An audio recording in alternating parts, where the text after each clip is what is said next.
Сегодняшняя лекция будет необычной. Я предлагаю вам поменяться местами. Вопросы буду задавать я, а отвечать на них будете вы. Тема нашего разговора – это арабская алхимия в изложении средневекового ученого-энциклопедиста Абул-Фазла Тифлиси. Сразу хотелось бы подчеркнуть три вещи. Первое.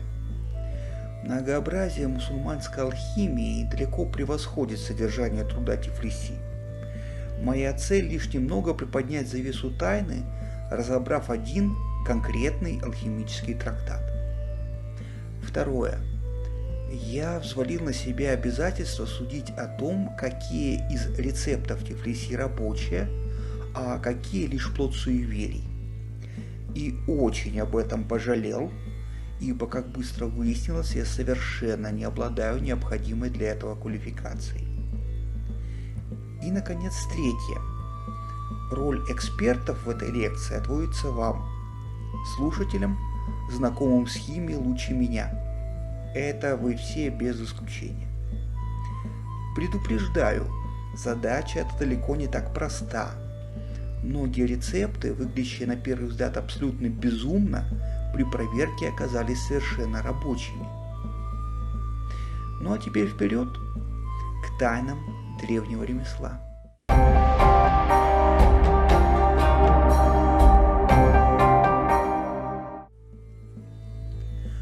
Баян ас-Санаат, описание ремесел, было написано в XII веке в турецкой Конии при дворе знаменитого сельджукского султана Кылыч-Арслана. Его автор Абул-Фазл Хубайш ибн Ибрахим Тифлиси был ученым-энциклопедистом, написавшим многочисленные сочинения. Из-под его пера вышли книги о толковании снов, значении редких слов, употребляемых в Коране, несколько медицинских трактатов и множество других работ. Он не был профессиональным алхимиком, но принадлежал к обширному слою книжников-энциклопедистов. Эти люди, поглощая огромное количество книг, писали компилятивные труды, в которых кратко, хорошим языком излагали мнения ученых авторитетов. О самом Тифлиси мы знаем до обидного мало. Он или его предки, судя по всему, происходили из Тбилиси, но их национальность непонятна. Большинство его трудов было написано на иранском и лишь немногие на арабском языке. Так что же говорит Тифлиси о самой загадочной науке своего времени?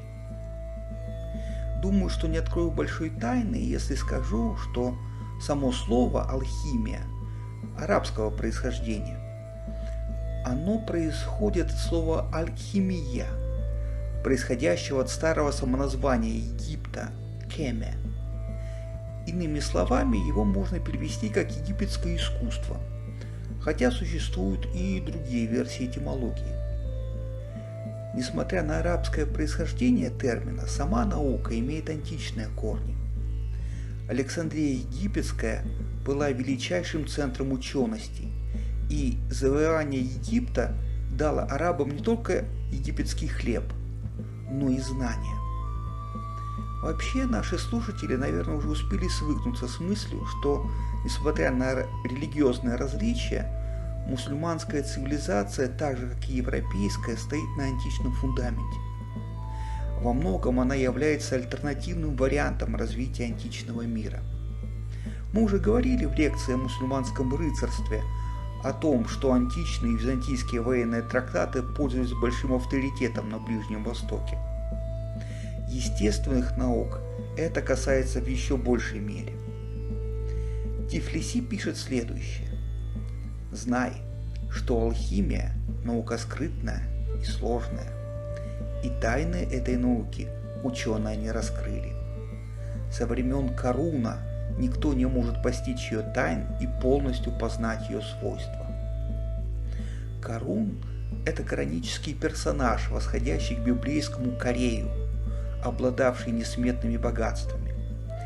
Несмотря на то, что Библия не упоминает о пристрастии Корея к запретным наукам, в мусульманской традиции Карун считается первым алхимиком, обладавшим сокровенным знанием. За гордыню Аллах лишает его всего имущества и, по всей видимости, и знаний, благодаря которым он его нажил. Тифлиси довольно пессимистичен по поводу возможности вернуть эти знания.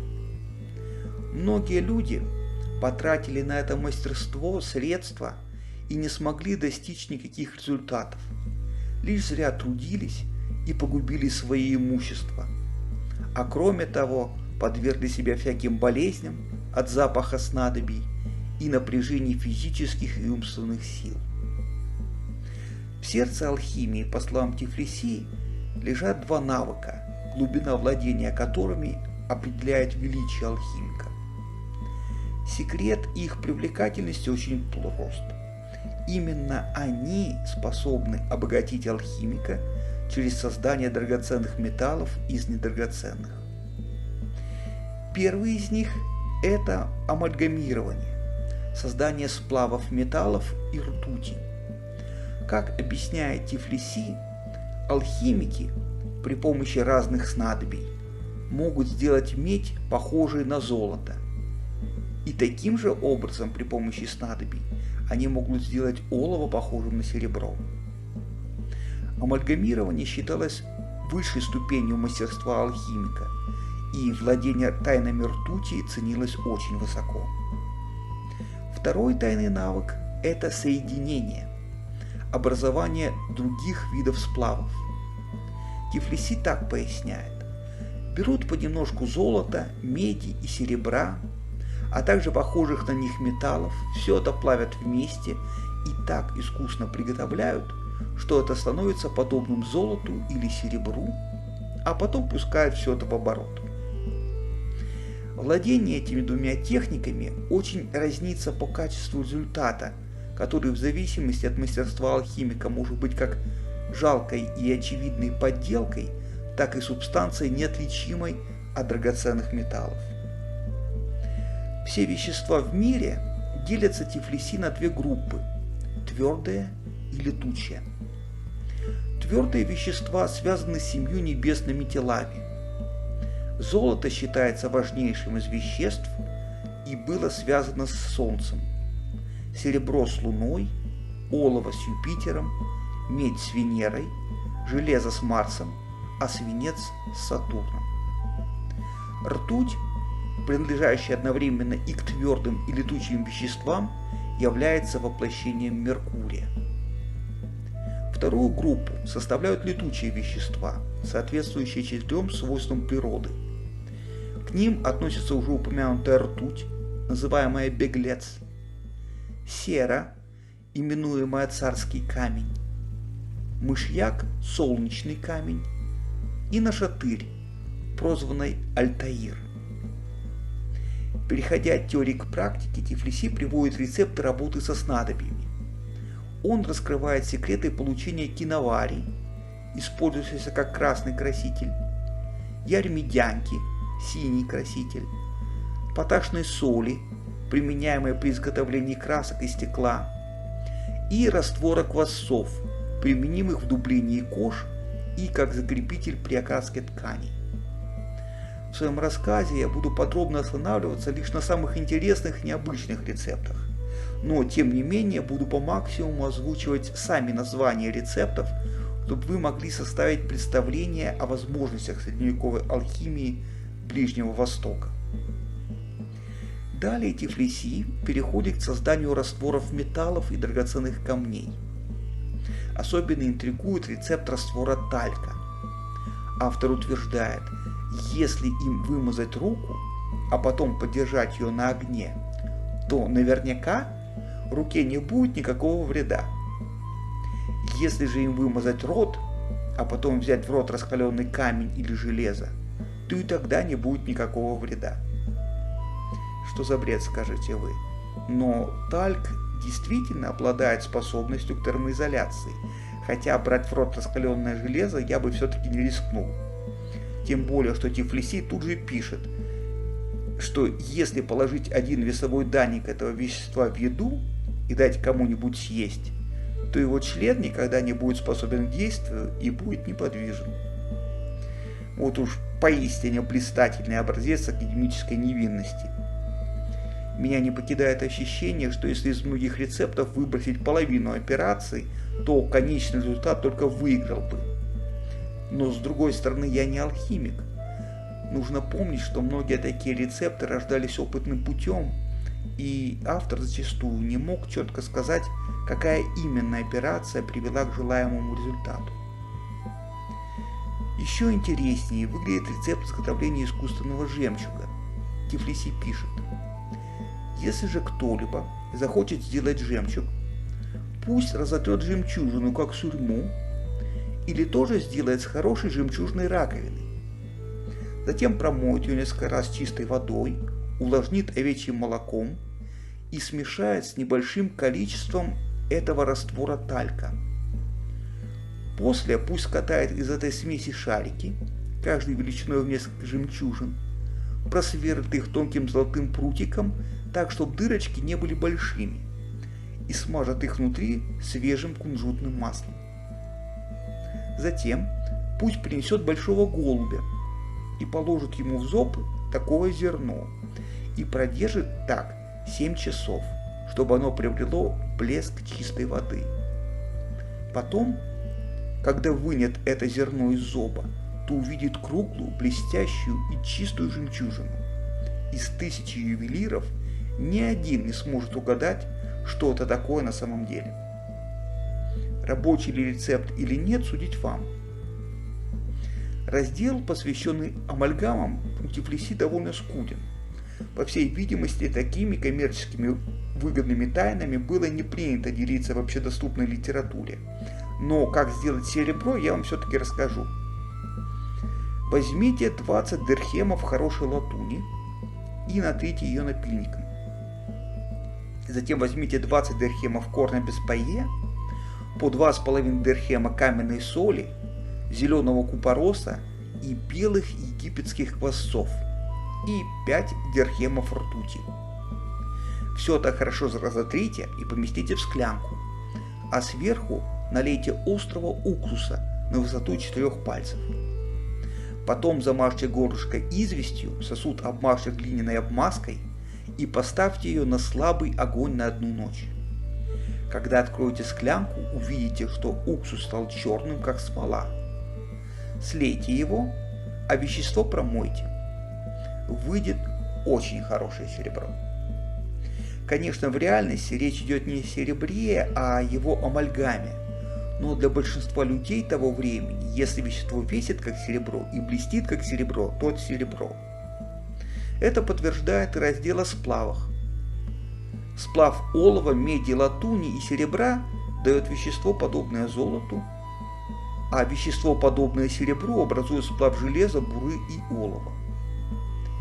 Если вам захочется выдать свой ювелирный новодел за сокровище царя Соломона, то золото можно искусственно состарить. Для этого его нужно нагреть в растворе чернильных орешков и прокипятить в растворе сирийского сладкого рожка. Далее Тифлиси дает рецепты изготовления искусственных драгоценных камней. В нем, кроме еще одного рецепта фальшивого жемчуга, есть техника изготовления красной ставки в перстень, похожий на драгоценный камень. Пусть разотрет как сурьму чистый горный хрусталь, мелко разобьет и промоет стеклянный камень. Размельчит красный мышьяк и наскоблит медь напильником и все это смешает.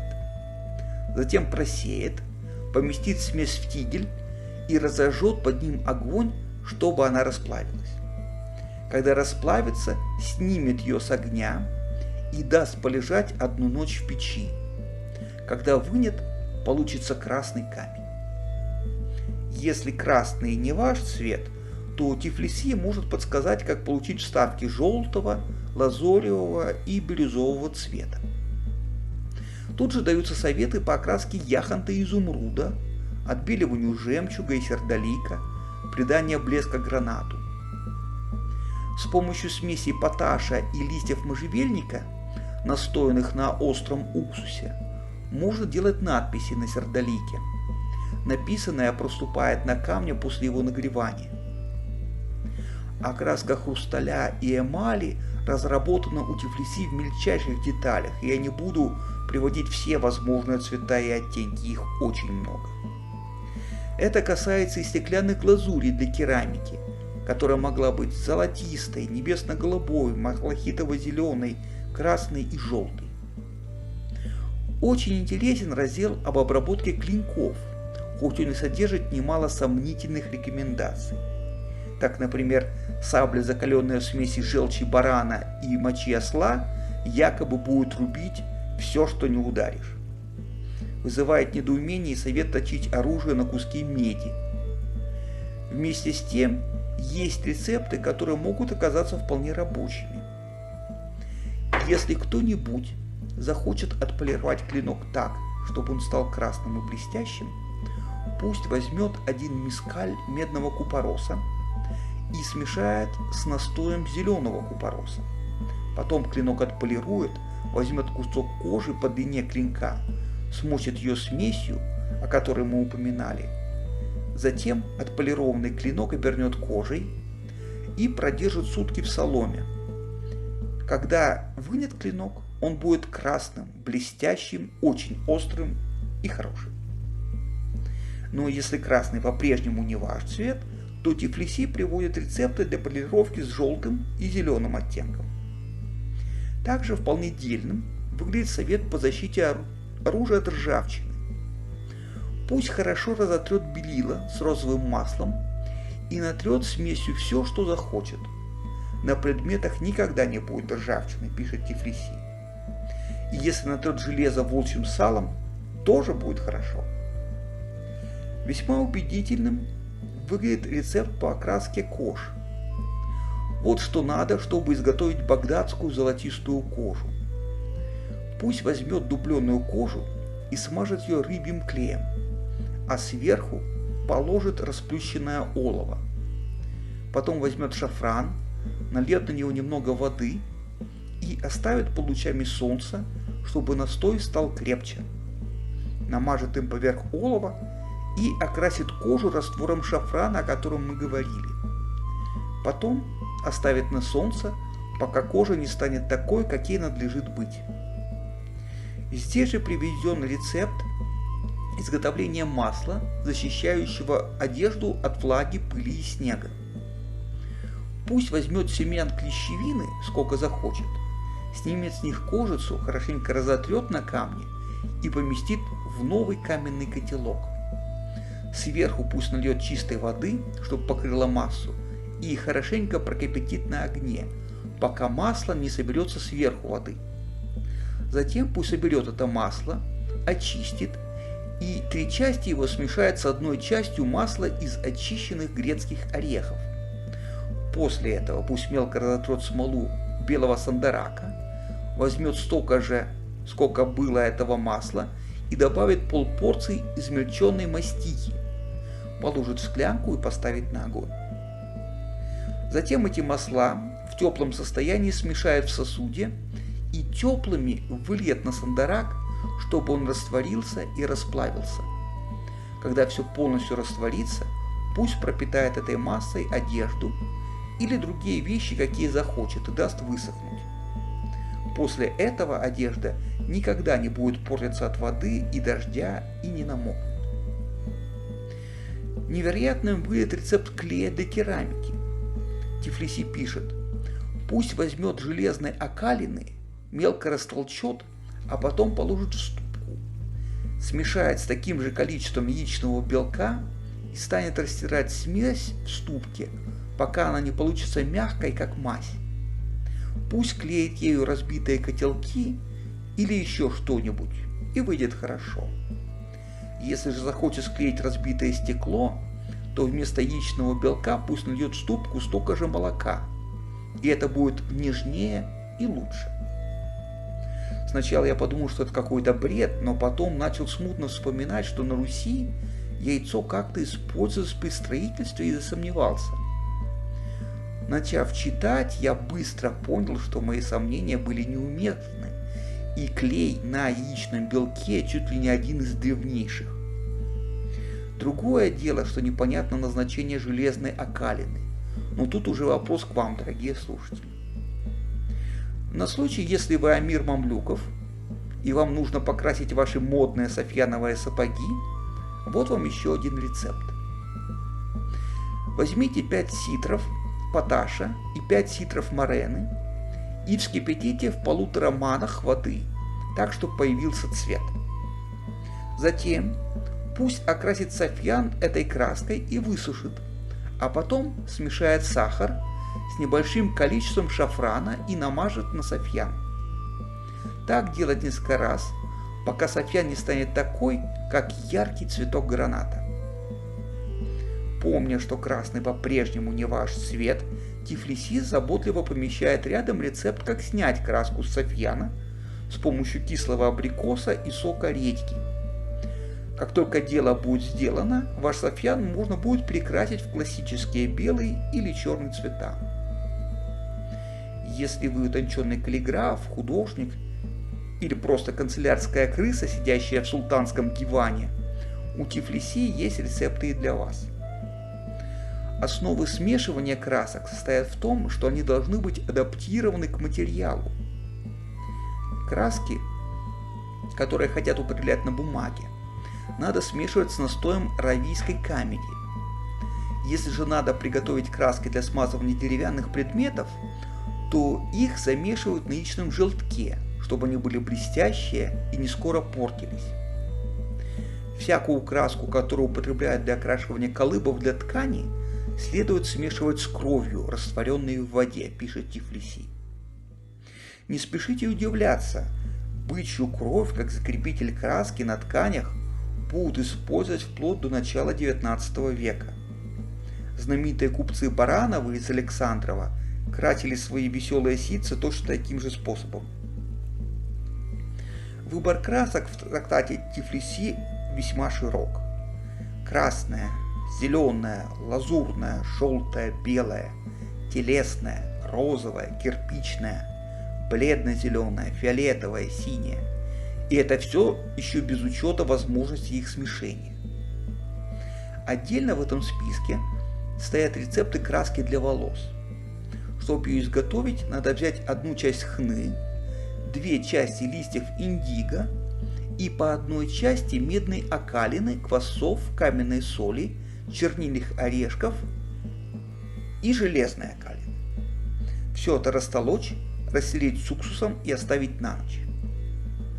На случай, если результат вам не понравится, у Тифлиси есть еще 2 альтернативных рецепта. Причем все краски черные. Напомним, красный не вариант. Но для тех, кто желал бы покрасить чужие волосы, в трактате есть технология окраски старых соболей. Изготовление правильной туши для письма делается так. Берете белые чернильные орешки, мелко толчете, помещаете в чистый котел и, налив на них 3 ратля воды, кипятите на медленном огне, пока не останется половина воды. Затем фильтруете и даете остыть. После добавляете красного купороса, пока цвет туши не станет черным, и примешиваете размельченной аравийской камеди, на каждый ратль воды 1 дирхем для придания туши яркости. Альтернативных рецептов множество. Крахмальная тушь из прижженной пшеницы, индийские чернила из копоти сосны, персидские чернила из жженой тыквы, замешанные на яичном белке, ну и украшение любого придворного документа. Чернила, похожие на золото. Для того, чтобы в чернильницу не лезли мухи, в чернила нужно добавить немного бычьей желчи. Смесь молока и квасцов делает бумагу водоотталкивающей, а качество бумаги можно улучшить, втерев в нее протертый через ткань вареный рис и натерев до блеска стеклом. Если в вашем персональном архиве водятся мыши, то пропитка бумаги соком дикого апельсина отпугнет мохнатых вредителей. Чтобы сохранить тайну переписки от посторонних глаз, Тифлиси приводит множество разных способов.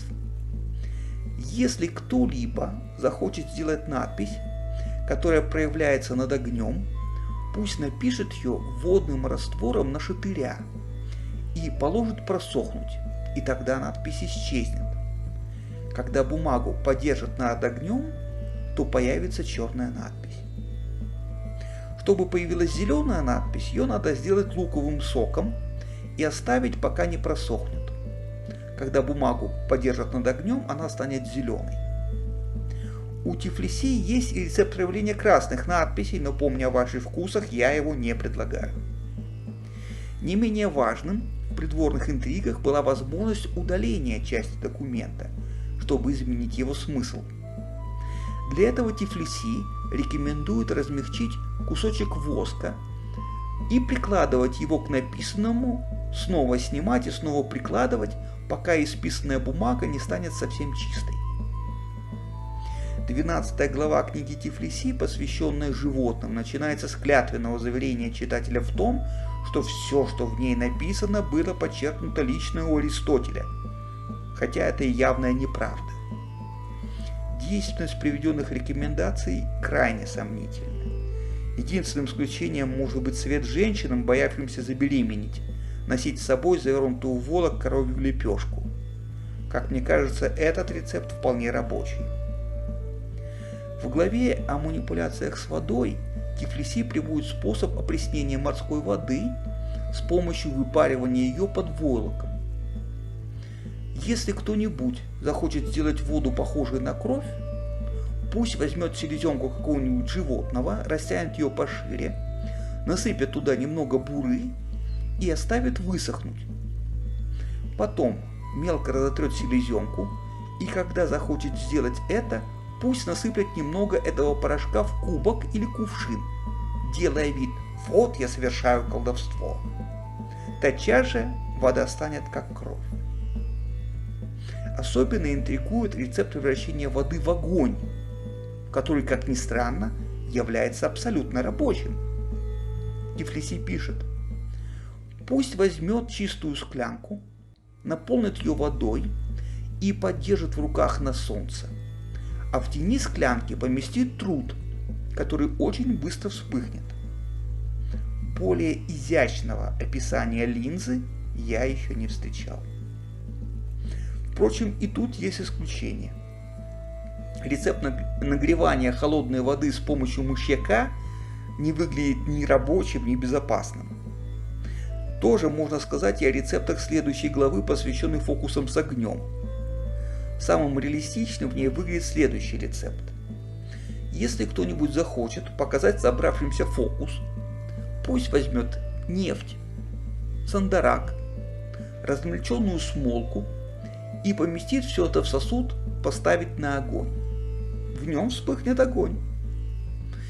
И если кто-нибудь тайком от виночерпия найдет в кубок эту же смесь, а потом прикажет ему подержать над огнем донышко кубка, то из кубка выйдет пар и обожжет голову и лицо виночерпия. Не знаю, что за вражда была у Тифлиси с виночерпиями, но фокус выглядит вполне рабочим. Финальная глава, посвященная экспериментам с вином, во многом дает ответ на этот вопрос, поскольку половина упомянутых в ней рецептов направлены на определение наличия в вине воды. Самый реалистичный и безопасный из них такой. Если кто-нибудь бросит выпаренное вино яблоко, и оно опустится на дно, значит в вине есть вода. А если яблоко будет плавать на поверхности, то воды нет. Приведенные тут же фокусы с яйцами выглядят совсем уж небезопасно. И если отварить яйцо с помощью негашенной извести вполне возможно, то создать летающее яйцо, залив в него ртуть и принеся его в баню... На сём я прекращаю дозволенные речи. Пишите в комментариях свое мнение о рецептах Тифлиси и ради бога не носите красного. Мир вам. Разрушитель людей. Невоспетые герои средневекового Каира.